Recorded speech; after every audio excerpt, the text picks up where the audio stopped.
আরজিকর ধর্ষণ করে ফাঁসি চেয়ে হাইকোর্টে রাজ্য। নিম্ন আদালতে সঞ্জয় রায় যাবজ্জীবন সাজা, দোষীর ফাঁসি চেয়ে হাইকোর্টে রাজ্য। আজ ফের মামলার শুনানি। কখন মামলার শুনানি হবে জানবো। আমাদের সঙ্গে রয়েছেন আমাদের প্রতিনিধি অর্ণব হাজরা। অর্ণব, কি জানা যাচ্ছে? দেখো, সকাল 9:30 বিচারপতি দেবাংশু বসাকের ডিভিশন বেঞ্চে রাজ্যের এই আবেদনের শুনানি রয়েছে। একই সঙ্গে রাজ্যের আবেদন করার একদিন পর সিবিআইও সঞ্জয়ের ফাঁসি চেয়ে নতুন করে আবেদন করেছে। যেহেতু এই বিচার প্রক্রিয়ায় সিবিআই প্রসিকিউটর এবং তদন্তকারী অন্যতম সংস্থা, তারাও আবেদন জানিয়েছেন। রাজ্যের আবেদনের সঙ্গে সিবিআই এই আবেদনেরও শুনানি একযোগে হবে এবং এক্ষেত্রে সঞ্জয়ের তরফে কোনো আইনজীবী আজ দাঁড়ান কিনা সেটা একটা গুরুত্বপূর্ণ বিষয়। কারণ যিনি ফাঁসিতে দোষী সাব্যস্ত হয়েছেন, যার পক্ষে কারো বক্তব্য থাকলে সেটা আদালত শুনতে চায়। যদিও রাজ্য যে ক্যাপিটাল পানিশমেন্ট নিচে আবেদন করেছে, এর আগের দিনই সব পক্ষকে বলা হয়েছিল কারাদণ্ড ফাইল করতে। সেক্ষেত্রে পরিবারের আইনজীবী সঞ্জয় বা অন্য কেউ যদি মামলা দাঁড়াতে চায় এবং সবার বক্তব্য শোনার বিষয়টি মামলায় আসার পরই রাজ্য কেন ফাঁসি চাইছে, রাজ্যের আবেদনের যুক্তি কি, সেই পুরো বিষয়টা আজকে দীর্ঘ সওয়াল জবাব হতে পারে ডিভিশন বেঞ্চে এবং সকাল 10:30 থেকে মামলা শুনানি। বেশ, ধন্যবাদ।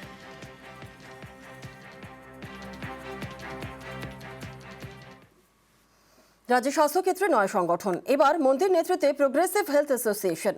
নয় সংগঠনের প্রেসিডেন্ট শশী পাঁজা। আজ নয় সংগঠনের আনুষ্ঠানিক আত্মপ্রকাশ। রাজ্যে স্বাস্থ্য পরিকাঠামোর উন্নয়ন নিয়ে কাজের টার্গেট। প্রশাসনের সর্বোচ্চ অনুমোদন নিয়ে নয় সংগঠন বলেই দাবি। সংগঠনে থাকবেন বিধায়ক আর সাংসদরাও।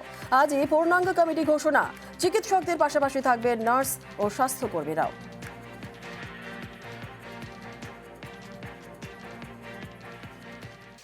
চার ডাক্তারের নামে থানায় নালিশ।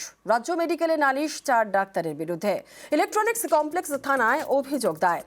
তালিকায় মানস গুমটা, উৎপল বন্দ্যোপাধ্যায়, সুবর্ণ গোস্বামী, পবিত্র গোস্বামী। 4 ডাক্তারের বিরুদ্ধেই নালিশ রাজ্য মেডিকেল কাউন্সিলের। রাজ্য মেডিকেল কাউন্সিলের কাজে বাধা সহ একাধিক অভিযোগ।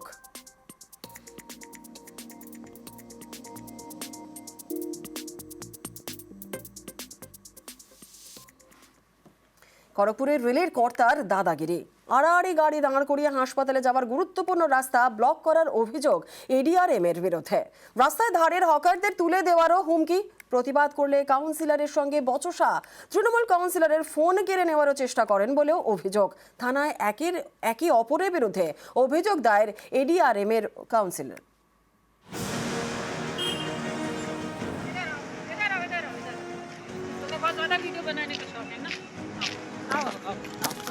আড়াআড়ি দাঁড়িয়ে গাড়ি, এর জেরে হাসপাতালে যাওয়ার রাস্তা বন্ধ। রাস্তার পাশের হকারদের তুলে দেওয়ার হুমকি।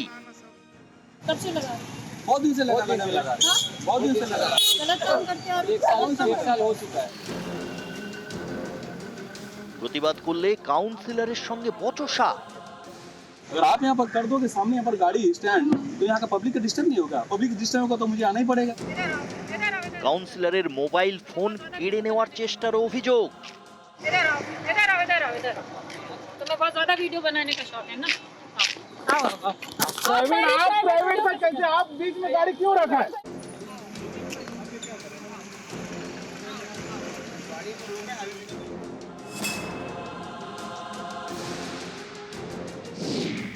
ইনি খড়গপুরের additional divisional railway manager Manisha Goyal.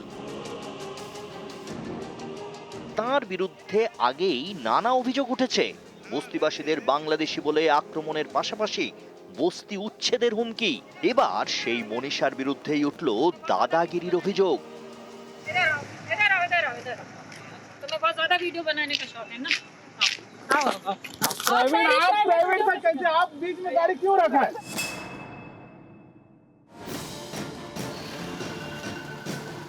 খড়গপুরের 27 নম্বর ওয়ার্ডের বাংলো সাইড এলাকা দিয়ে গাড়িতে যাচ্ছিলেন মনীষা গোয়েল। আচমকাই রাস্তার উপর গাড়ি দাঁড় করিয়ে নেমে পড়েন এডিআরএম। এতে খড়গপুর মহকুমা হাসপাতাল ও রেলের হাসপাতাল যাওয়ার রাস্তায় যান চলাচলে অসুবিধা হচ্ছিল বলে অভিযোগ। যে রাস্তা দিয়ে এডিআরএম যাচ্ছিলেন সেটা রেলের জায়গার মধ্যে। অভিযোগ, ওই রাস্তার পাশে বসা হকারদের উঠিয়ে দেওয়ার হুমকি দেন মনীষা। খবর পেয়ে পৌঁছন স্থানীয় তৃণমূল কাউন্সিলর রোহন দাস। তিনি প্রতিবাদ করতেই শুরু হয় বচসা। अगर आप यहाँ पर कर दोगे सामने यहाँ पर गाड़ी स्टैंड, तो यहाँ का पब्लिक का डिस्टर्ब नहीं होगा। पब्लिक डिस्टर्ब होगा तो मुझे आना ही पड़ेगा।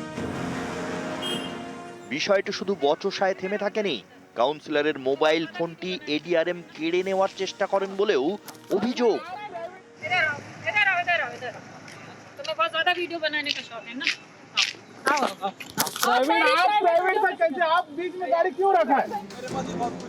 এরপরে কাউন্সিলর ও এডিআরএম একে অপরের বিরুদ্ধে খড়গপুর টাউন থানায় লিখিত অভিযোগ জানান। উনি দেখছে রাস্তাকে একটা ব্লক করে দিয়েছে এক রাস্তা, আর ওইখানে যে স্থানীয় কিছু লোক আছে যে দোকানদার, যে একবেলা দোকান লাগায় মানে গরিব মানুষগুলো, ওদেরকে কি অত্যাচার করছে, বলছে কাল থেকে তোমরা এখানে দোকান লাগাবে না, দোকান লাগালে তোমাদেরকে ভিতরে করে দেবে। ও আমাকে দেখেই আমার উপর আঘাত করতে আসছে। আমি বললাম মানে আপনি এটা কী করছেন? বলছে আপ কিউ ক্যা কর রহে হ্যাঁ পর। আমার সঙ্গে তর্কাতর্কি আবার ধাক্কাধুক্কি হলো। आपने देखा मैंने अरे वो उसीलिए तो आपको आपसे पूछा है ना। भाई मैं अपना काम कर रही हूँ, मुझे काम करने से रोका जा रहा है। बात এদিকে যে গাড়িতে এডিআরএম ছিলেন সেই সরকারি গাড়িতে লাগানো রয়েছে অশোক স্তম্ভের প্রতীক। এতেই অনেকের প্রশ্ন, এডিআরএম এর গাড়িতে কি অশোক স্তম্ভ লাগানো যায়? খড়গপুর থেকে শঙ্কর রায়, নিউজ 18 বাংলা।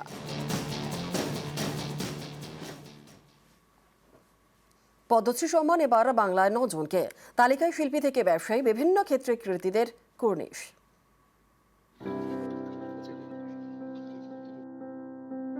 পদ্ম পুরস্কার, পদ্মবিভূষণ, পদ্মভূষণ, পদ্মশ্রী। এবারের পদ্ম তালিকায় বাংলার 9 জন, সকলেই পদ্মশ্রী। তামান মানসিগিলায় পরিচে ফাপড় ভাগি গিয়াটির কাজিয়া জন। সাহিত্যিক নগেন্দ্রনাথ রায় পাচ্ছেন পদ্মশ্রী সম্মান। শিলিগুড়ির মাটিগাড়ার বাসিন্দা, রাজবংশী ভাষায় একাধিক বই লিখেছেন। গীতা, উপনিষদ, চণ্ডীকাব্য রাজবংশী ভাষায় অনুবাদ করেছেন। রবীন্দ্রনাথ ঠাকুরের বিভিন্ন কাব্যগ্রন্থও অনুবাদ করেছেন রাজবংশীতে। 2011 সালে শিক্ষক নগেন্দ্রনাথ রায়কে শিক্ষারত্ন সম্মান দেয় রাজ্য সরকার। এবার তিনি পদ্মশ্রী। পৃথিবীর টানে যুদ্ধের শীতকাল ভাইয়ে ভাইয়ে লাগিয়েছে বয় কাটাল। খুব ভালো লাগছে, খুব আনন্দ লাগছে। সব আপনাদের আশীর্বাদ। এত বড় একটা পুরস্কার ভারতীয় গভর্নমেন্ট থেকে, সরকার থেকে পাবো, এটা স্বপ্ন ভাবিনি।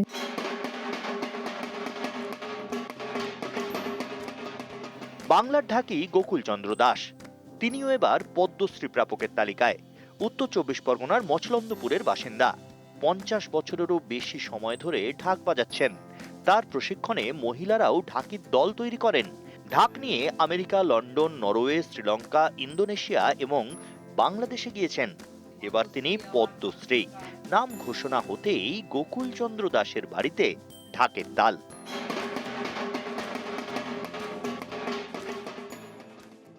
এই অ্যাওয়ার্ডটা আমি আমার গুরু পণ্ডিত তন্ময় বোসকে আমি ডেডিকেটেড করতে চাই। এই আনন্দটা শুধু আমার একলার আনন্দ নয়, এটা সারা বাংলার আনন্দ, যেহেতু আমি বাংলারই একজন সামান্যতম ছেলে। অভিনেতা এবং নৃত্যশিল্পী মমতা শঙ্কর, এবার থেকে পদ্মশ্রী মমতা শঙ্কর। এটা এত আনএক্সপেক্টেড, আমি ভাবতেই পারিনি যে এই পুরস্কার আমার কাছে আসবে। ভারত সরকারকে কি বলে ধন্যবাদ দেব, এত বড় সম্মান আমাকে দিয়েছেন। আমার মা বাবা, তাদের আশীর্বাদ, সত্য সাই বাবার আশীর্বাদ, সবার আশীর্বাদ। শরৎ শিল্পী তেজেন্দ্র নারায়ণ মজুমদার, বাংলা থেকে আরেক পদ্মশ্রী। কোনো অ্যাওয়ার্ডই সবসময় খুব উদ্দীপ্ত করে, এনহ্যান্স করেন, কিন্তু পদ্ম সম্মান এমন একটি সম্মান আমাদের প্রজন্ম, পরের প্রজন্ম, তাদের যেন একটা নতুন দিশা দেখাতে পারে, তাদের কাজের উদ্যম যেন বাড়তে পারে। নিউজ 18 বাংলা।